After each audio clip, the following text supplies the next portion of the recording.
Hola, buen día, espero que estén muy bien. En estos momentos vamos a abordar la guía sobre la literatura precolombina colombiana, teniendo en cuenta que por el ensayo para la obra de teatro no podemos realizarlo en clase y pues la idea tampoco es atrasarnos. De todas maneras, ustedes tienen la guía y la idea en este momento pues es socializar de manera general todo lo que se explicó.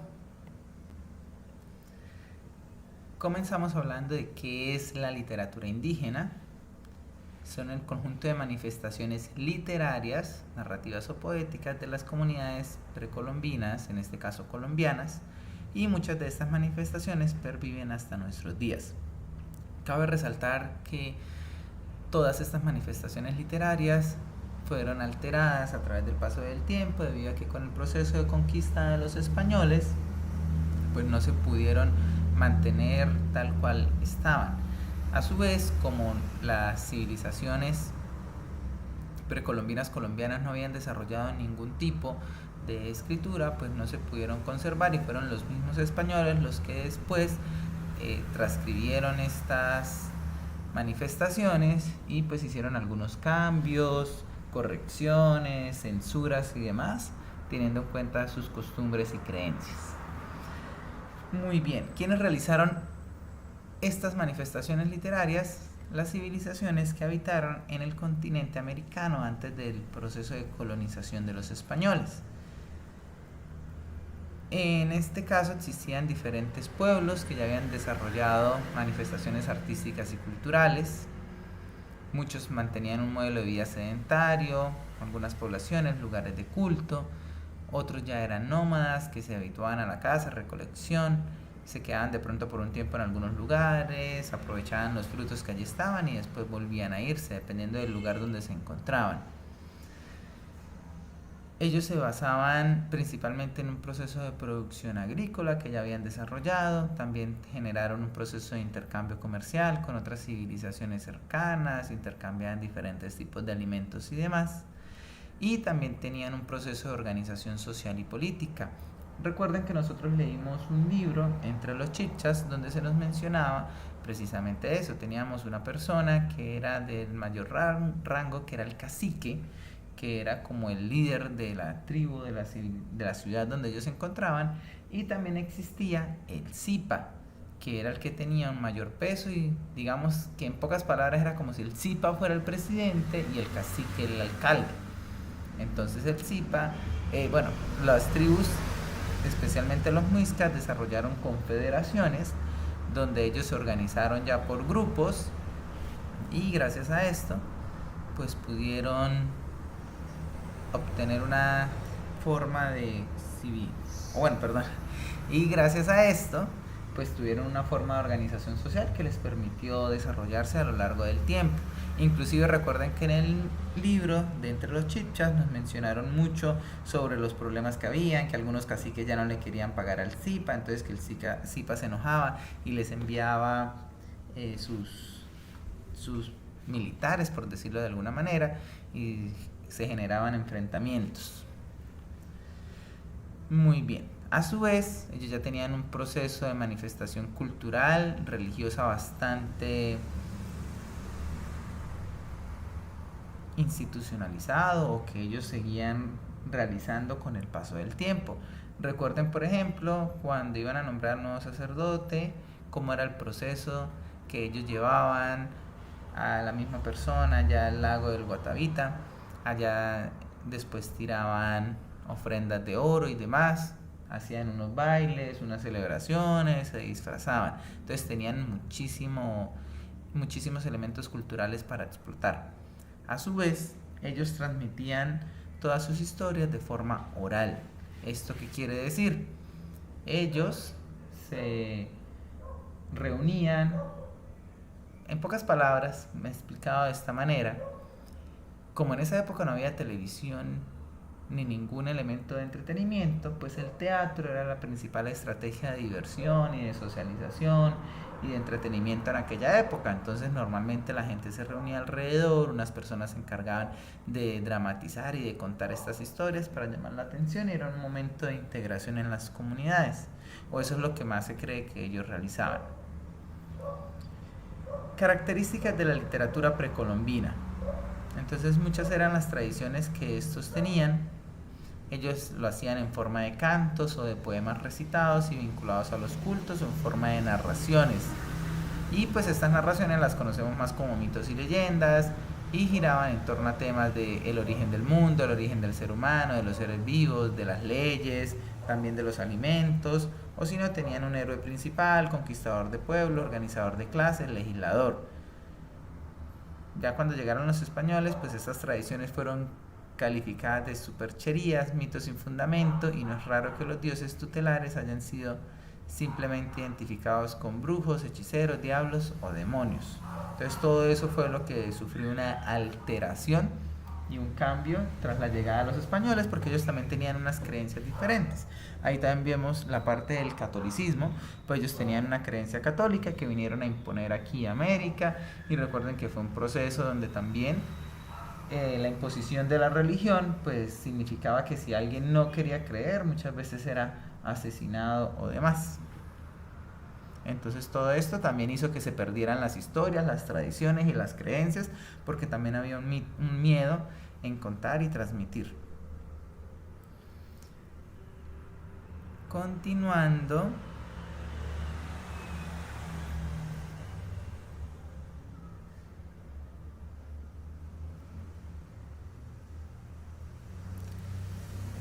gracias a algunos de los evangelizadores que eran personas cultas, aprendieron el lenguaje de los aborígenes, aunque esto lo hicieron fue para traducir mejor la Biblia.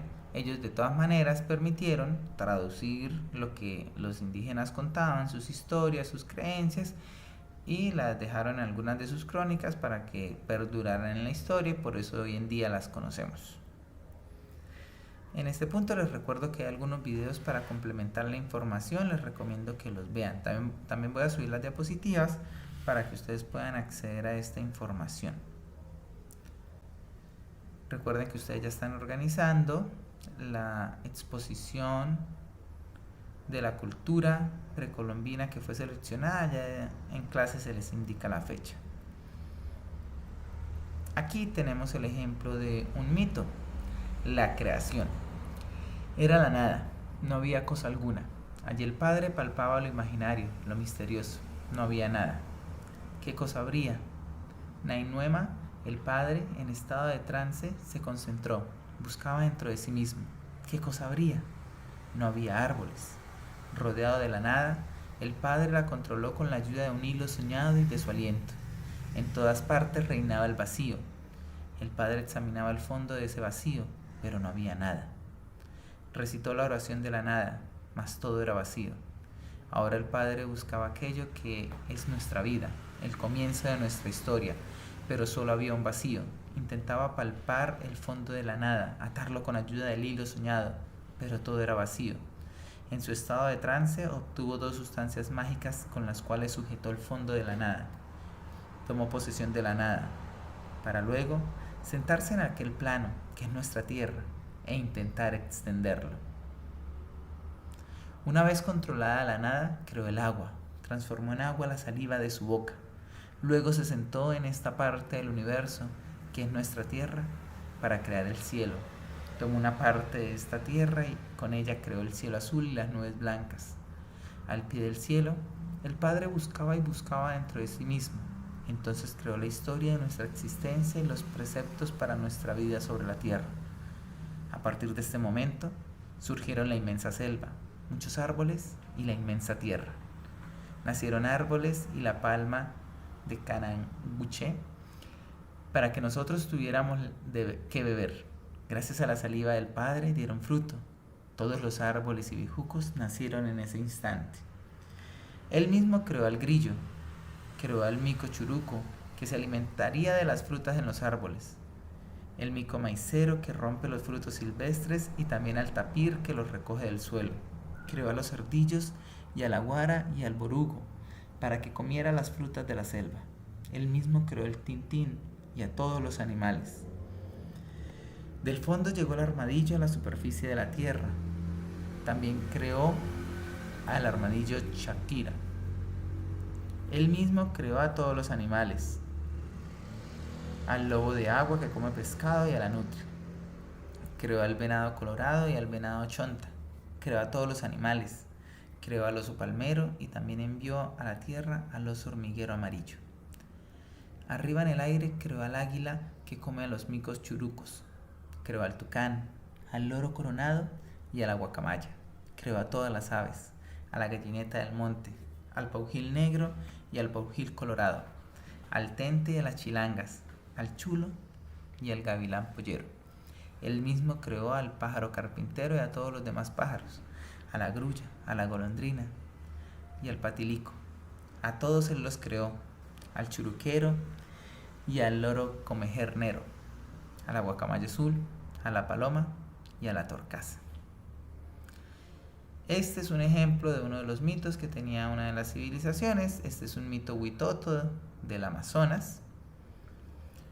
Y ahora vamos a responder algunas preguntas al respecto. Según el texto, ¿qué función cumple el hilo soñado en la creación del mundo? ¿Será un elemento con el que el Padre sujeta la nada y la transforma? ¿Representa la conexión entre el Padre y los animales de la selva? ¿Sirve para delimitar el cielo y la tierra, estableciendo el orden? ¿O es un símbolo de la sabiduría del Padre? Pues el texto nos dice que era algo que él estaba utilizando para sujetar la nada. Aquí podemos ver en esta parte cuando nos habla de intentaba palpar el fondo de la nada, atarlo con ayuda del hilo soñado, pero todo era vacío. Entonces era la A.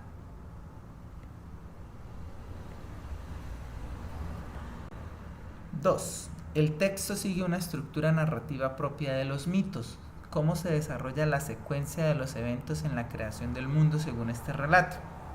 El Padre primero crea los animales, luego la vegetación y finalmente el agua. No, recuerden que primero fue el agua con la saliva del Padre Creador. El Padre primero somete la nada, luego crea la tierra y el cielo, finalmente da vida a las plantas y los animales, la más probable.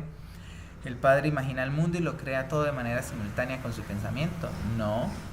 ¿El Padre crea el cielo y el agua al mismo tiempo y luego la tierra y los animales? No. Ahí él nos dice que primero hace unos procesos de creación y después sí es que hace los procesos de los animales y los seres vivos. Entonces la respuesta era la B. Comparado con otros relatos de la creación en diversas culturas, el mito huitoto se caracteriza por A. Considerar la nada como un vacío absoluto donde el Padre no tiene poder. Utilizar elementos simbólicos como la saliva y el hilo para dar origen a la vida. Relatar la creación del mundo a través de un enfrentamiento entre fuerzas opuestas. O mostrar un proceso de creación instantáneo sin intervención del pensamiento divino. Pues acá sabemos que se descarta la D porque no fue una creación instantánea sin intervención divina. Tampoco nos habló de la lucha entre fuerzas opuestas ni demás. Y considerar a la nada como un vacío absoluto donde el Padre no tiene poder. No, él sí tenía poder y realizó diferentes labores tras varios intentos. Entonces utiliza elementos simbólicos para dar origen a la vida. ¿Qué se puede inferir sobre la relación entre los huitoto y la naturaleza a partir del mito? A. Consideran que la naturaleza es caótica y peligrosa, por lo que debe ser dominada. Creen que los animales y los árboles fueron creados sin una razón específica. Ven la naturaleza como una manifestación sagrada y armoniosa del Padre. Piensan que solo los seres humanos son importantes en la creación.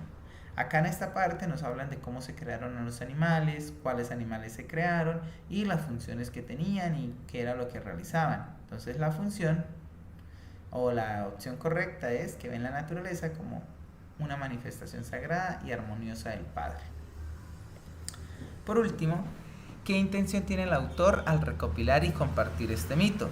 A. Mostrar la cosmovisión de los huitoto y su concepción del origen del mundo.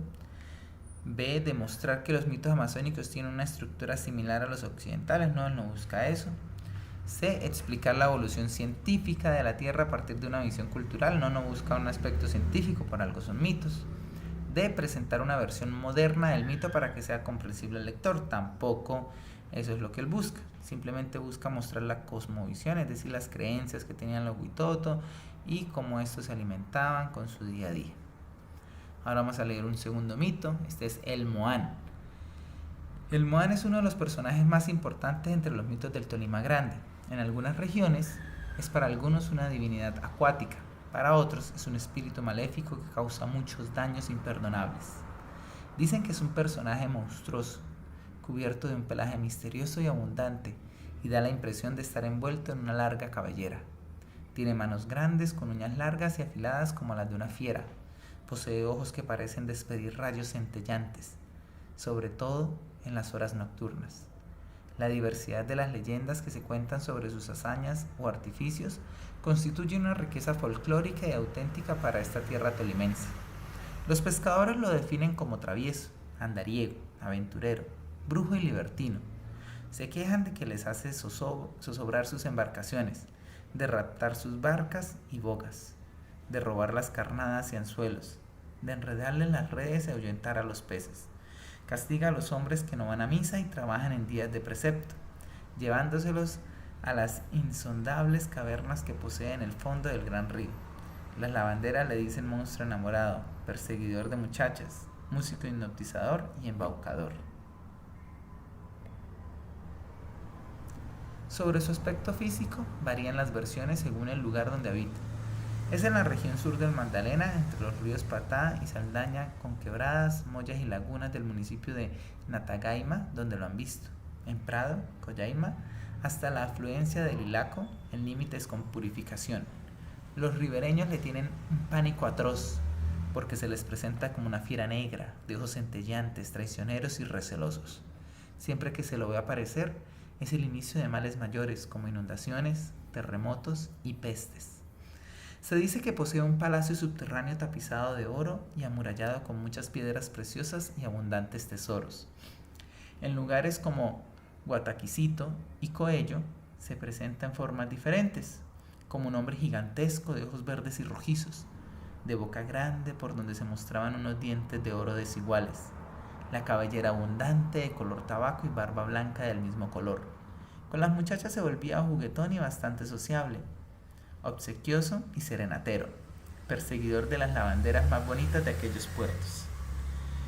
En ocasiones aparecía como un hombre rico con muchos anillos, que al enamorarse de las muchachas más lindas de la ribera, las llevaba a la cueva subterránea donde tenía otras mujeres con quienes jugaba y sacaba a la playa en noches de luna.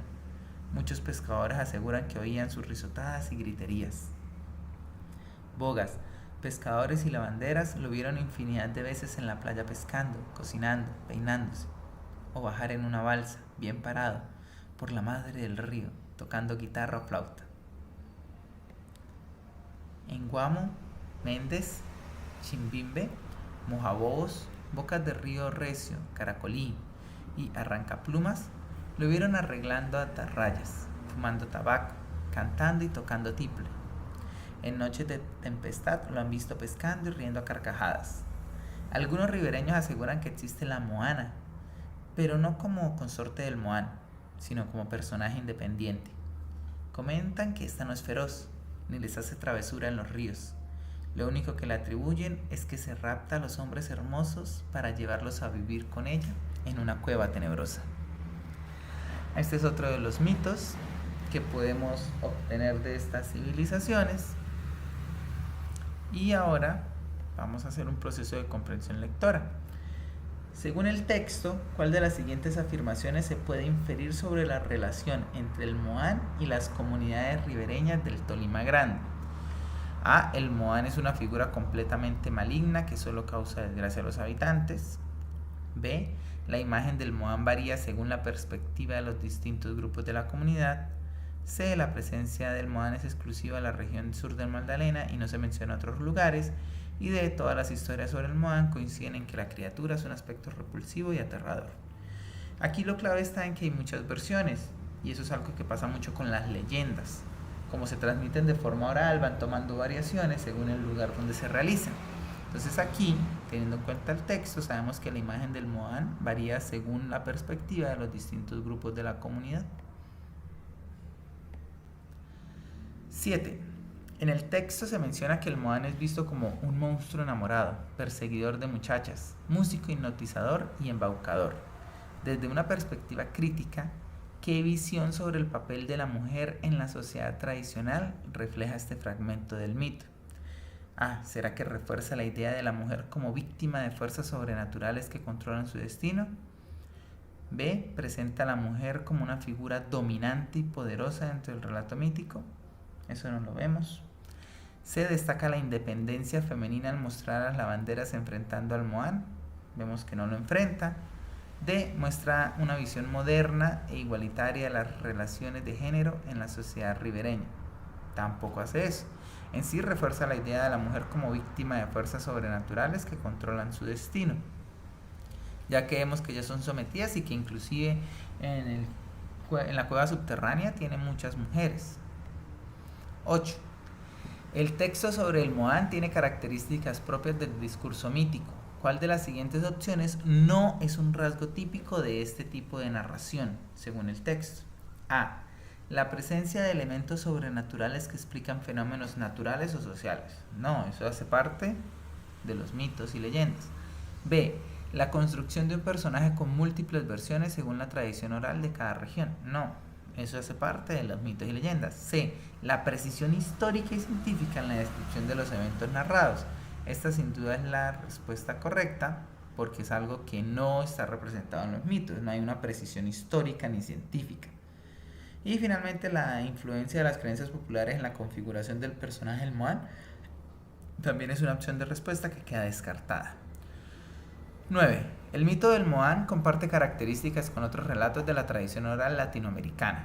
¿Con cuál de los siguientes mitos se podría establecer un paralelo temático? ¿Será que tiene más relación con La Llorona? Porque ambos relatos presentan una figura que castiga a quienes desobedecen normas sociales.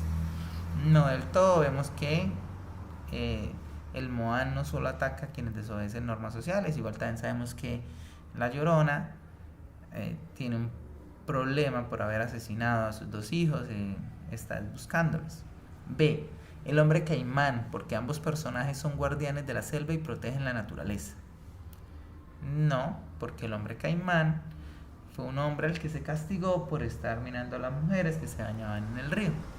C. El silbón, porque tanto el Moán como este personaje son figuras de terror que atacan a los viajeros. No necesariamente, porque vemos cómo hay diferentes versiones del Moán. Y D. El sombrerón, porque ambos personajes encantan y seducen a mujeres con su música y apariencia misteriosa. Y si esto es lo que hacen, recordemos que cuando se vuelve enamorado, se pone enamorado, se vuelve obsequioso y serenatero. 10.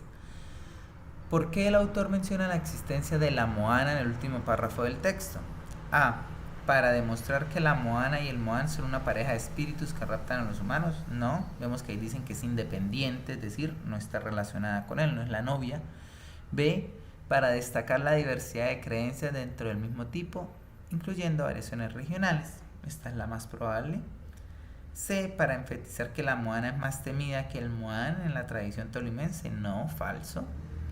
Inclusive se le menciona muy poco. Y D. Para argumentar que la Moana es una figura ficticia inventada por los ribereños. No, tampoco.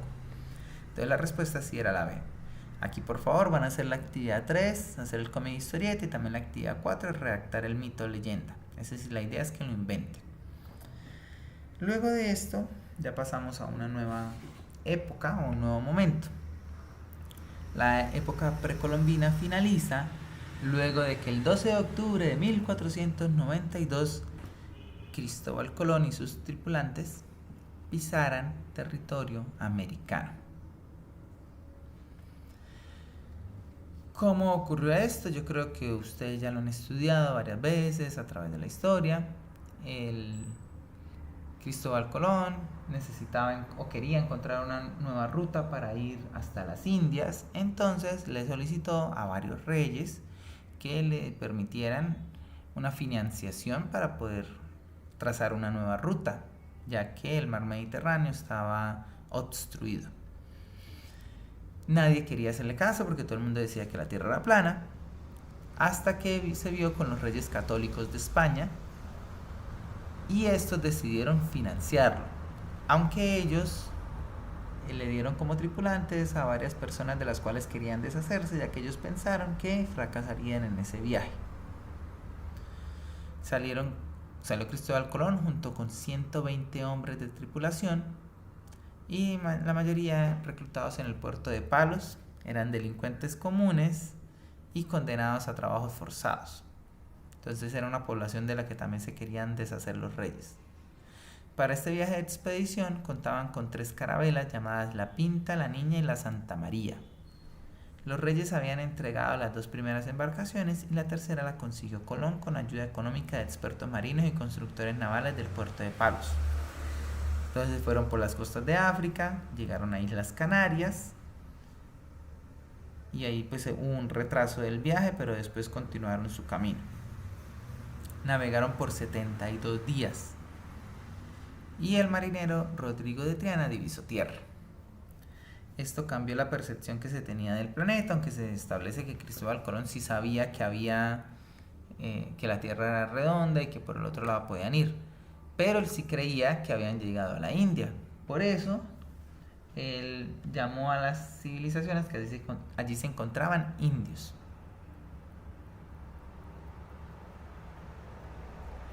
Con la llegada de los españoles, América no pudo volver a ser la misma.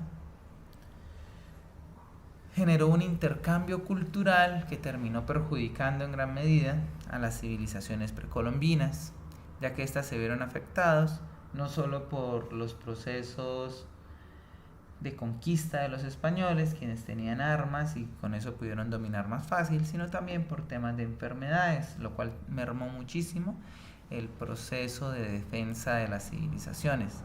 A su vez, así como en Europa hemos visto que han tenido guerras y que ellos tenían disputas con los ingleses, con los franceses, con los portugueses y demás en aquella época, algo similar pasaba aquí en América. Resulta que las grandes civilizaciones de esas épocas, como los incas, los mayas y los aztecas, pues también realizaban procesos de conquista. Los incas eran unos grandes conquistadores aquí en América y se estaban expandiendo. Es más, si no hubiesen llegado los españoles, muy probablemente los incas habrían sometido a los muiscas, porque ellos ya estaban en ese proceso de expansión y cada vez sometían a más pueblos y los convertían en sus civilizaciones.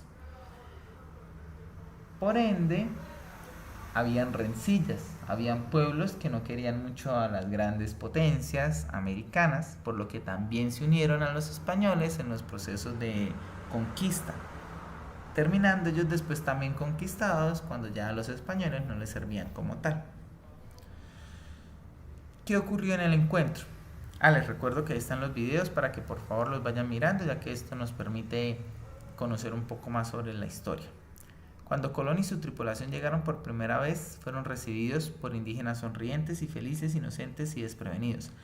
Si recuerdan el libro de Entre los Chibchas, inclusive ahí se narra que se generó la confusión, pensaron que eran dioses, ya después se dieron cuenta de que no eran dioses, pero ya era demasiado tarde. Los españoles que vinieron en los procesos de conquista no sintieron ninguna compasión por los nativos, no les importaban para nada sus derechos, si eran humanos o no, si merecían respeto o no, ellos simplemente vinieron a someter, a pisotear y a pasar por encima. Entonces ellos sí se aprovecharon de la bondad y buenas intenciones de muchos de las civilizaciones indígenas. Miren que aquí nos mencionan que les daban loros de colores brillantes y atados en telas. Cristóbal Colón notó que era una cara peculiarmente redonda. La llegada de los europeos significó una catástrofe. Ellos primero llegaron a la isla La Española, que tenía aproximadamente 300.000 indígenas, y en los siguientes 5 años ya 100.000 habían desaparecido por penurias o porque los habían asesinado. Y lo que ya les había comentado, el tema de las diferentes enfermedades que se fueron esparciendo a través del continente. Antes, el proceso de conquista. Antes de la llegada de los conquistadores europeos y en forma totalmente independiente del resto del mundo, en América se habían desarrollado grandes civilizaciones. El rey de España ordenó que si estos habitantes eran sus conquistas, Esos también debían ser cristianos. Ahí fue el proceso en el cual se obligó a las civilizaciones indígenas a dejar de lado sus creencias y a volverse cristianos. Una vez se dio el descubrimiento en torno a la exploración de los territorios, se abrió paso a la conquista y conversión al cristianismo de una forma violenta. Con frecuencia, se ordenaba matar a quienes no adoptaban la fe católica, algo que ya había comentado al principio del video, o se les esclavizaba. En este sentido, la conquista no solo fue del territorio, también hubo una conquista de las creencias. Esto también generó que la literatura se perdiera y muchas de las cosas que nosotros encontramos fueron alteradas. ¿Por qué? Porque no cumplían con los estándares de la religión católica, entonces fueron censurados y se cambiaron. Entonces no sabemos la versión exacta y real de las tradiciones, además de que se pudieron haber perdido con el paso del tiempo. Aquí podemos ver un fragmento del diario de a bordo, hecho por Cristóbal Colón, sábado 13 de octubre. Luego que amaneció, vinieron a la playa muchos de estos hombres, todos mancebos, como dicho tengo, y todos de buena estatura, gente muy hermosa, los cabellos no crespos, salvo corredíos y gruesos, como sedas de caballo, y todos de la frente y cabeza muy ancha, más que otra generación que hasta aquí haya visto.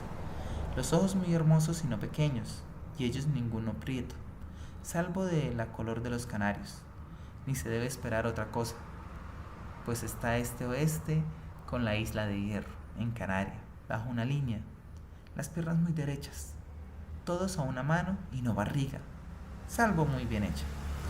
Y yo estaba atento y trabajaba de saber si había oro, y vi que algunos de ellos traían un pedazuelo colgado en un agujero que tienen a la nariz, y por señas pude entender que yendo al sur o volviendo a la isla por el sur, que estaba allí un rey que tenía grandes vasos de ello, y tenía muy mucho.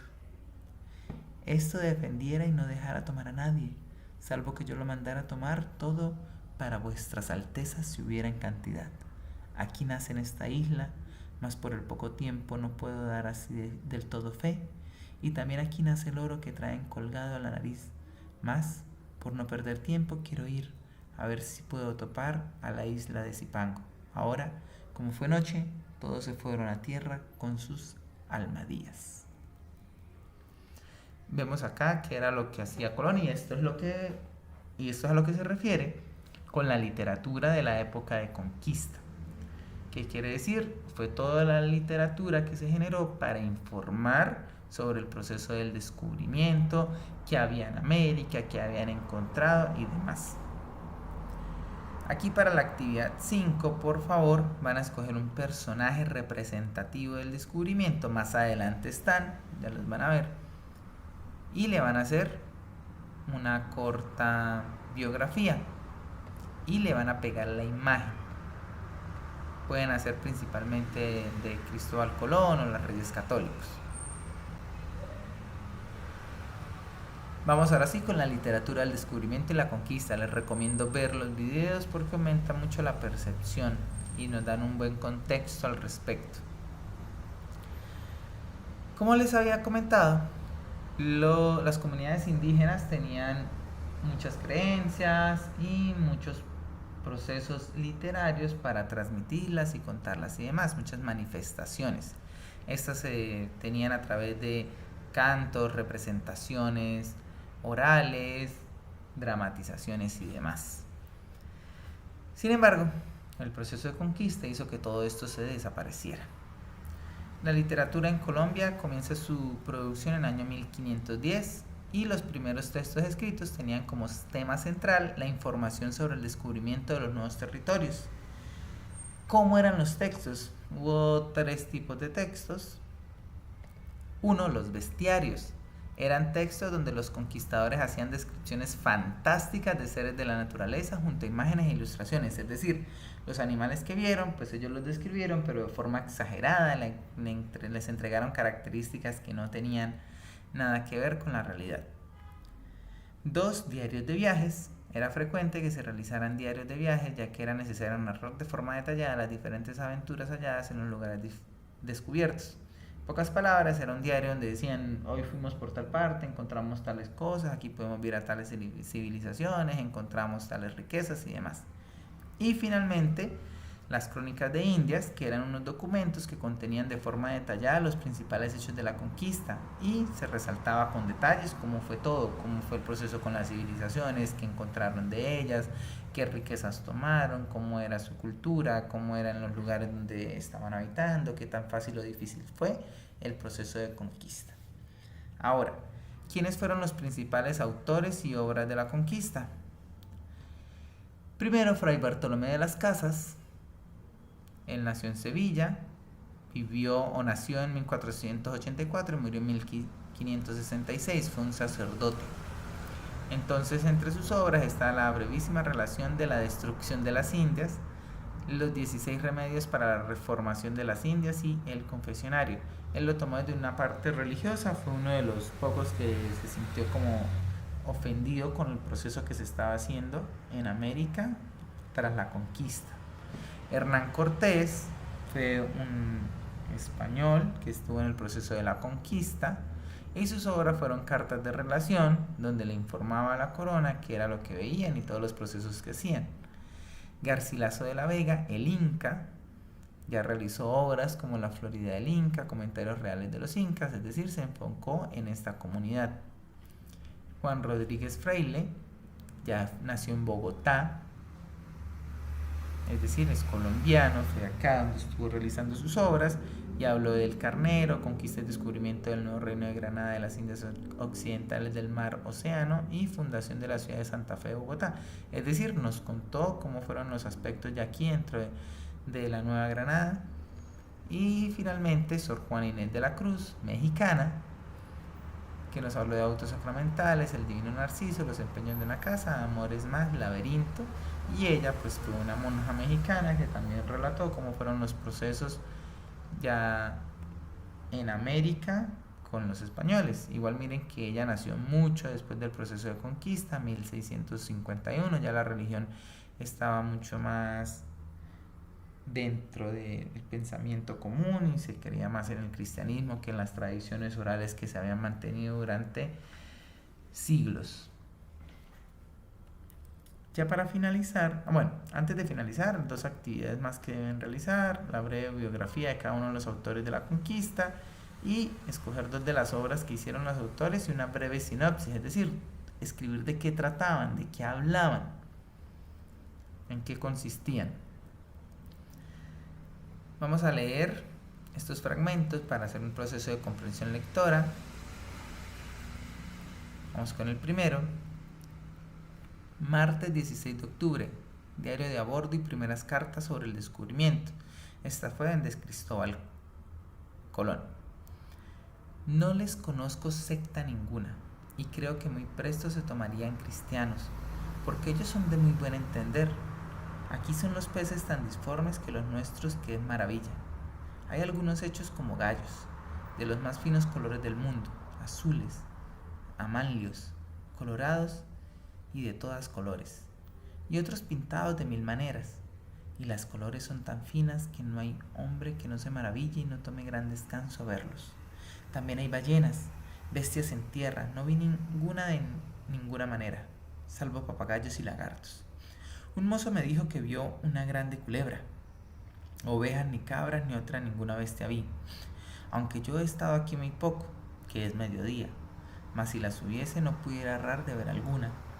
El cerco de esta isla escribiré después que yo la hubiese rodeado. Y después vemos La Soledad de América Latina. Esta obra ya es de Gabriel García Márquez, pero nos habla de Antonio Pigafetta, un navegante florentino que acompañó a Magallanes en el primer viaje alrededor del mundo. Escribió a su paso por nuestra América meridional una crónica rigurosa que sin embargo parece una aventura de la imaginación. Contó que había visto cerdos con el ombligo en el lomo y unos pájaros sin patas cuyas hembras se empollaban en las espaldas del macho, y otros como alcatraces sin lenguas cuyos picos parecían una cuchara. Contó que había visto un engendro animal con cabeza y orejas de mula, cuerpo de camello, patas de ciervo y relincho de caballo. Contó que al primer nativo que encontraron en la Patagonia le pusieron enfrente un espejo, y que aquel gigante enardecido perdió el uso de la razón por el pavor de su propia imagen. Este libro breve y fascinante, en el cual ya se vislumbran los gérmenes de nuestras novelas de hoy, No es ni mucho menos el testimonio más asombroso de nuestra realidad de aquellos tiempos. Los cronistas de India nos legaron otros incontables.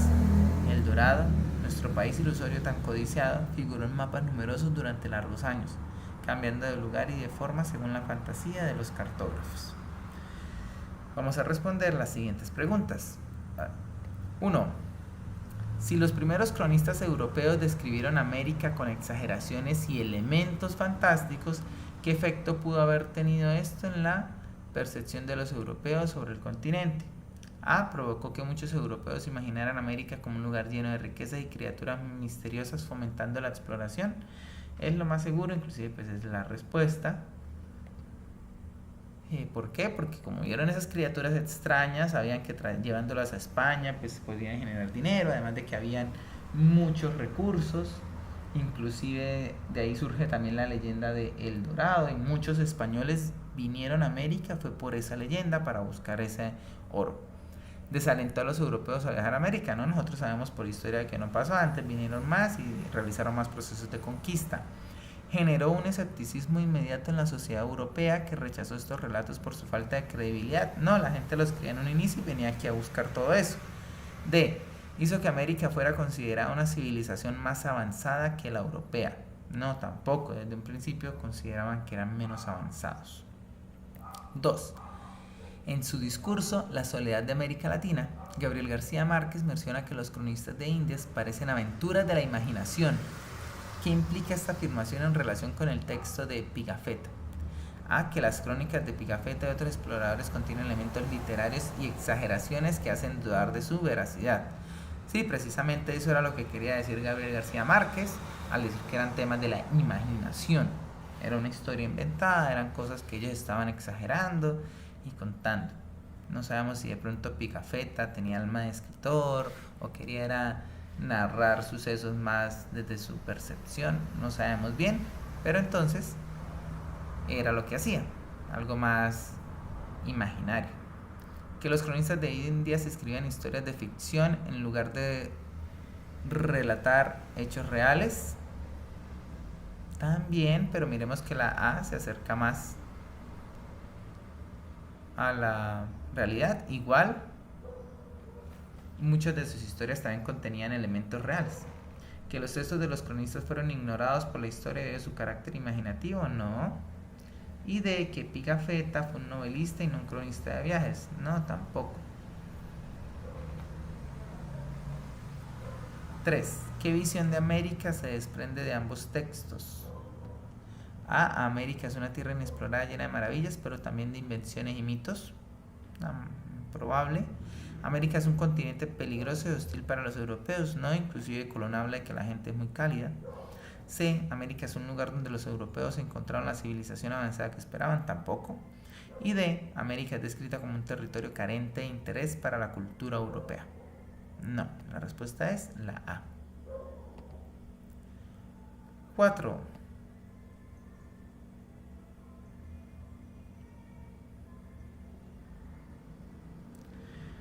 ¿Cómo se diferencia la descripción de Cristóbal Colón de la de Antonio Pigafetta en cuanto al tono y el propósito? A. Colón describe América de manera más poética y Pigafetta con rigor científico. No. Colón ofrece una observación empírica, mientras que Pigafetta mezcla la realidad con elementos fantásticos. Sí, eso es lo que hace Pigafetta. Y que precisamente es por eso que la respuesta 2 es la A. Mezcla realidad con elementos fantásticos, más no que solo todos sean historias de ficción. Entonces aquí él hace exageraciones que hacen dudar de su veracidad. C. Colón se enfoca en lo mítico y Pigafetta en lo cotidiano. No. Colón busca advertir sobre los peligros. Tampoco. Y por último, ¿qué rasgo en común comparten las descripciones de Cristóbal Colón y Antonio Pigafetta sobre América? A. Ambas presentan un enfoque científico. No, ya vimos que las de Pigafetta son ficticias o bueno, exageradas. B. Ambas reflejan el asombro de los cronistas europeos ante un mundo desconocido exótico. C. Ambas ofrecen una imagen realista y objetiva. No.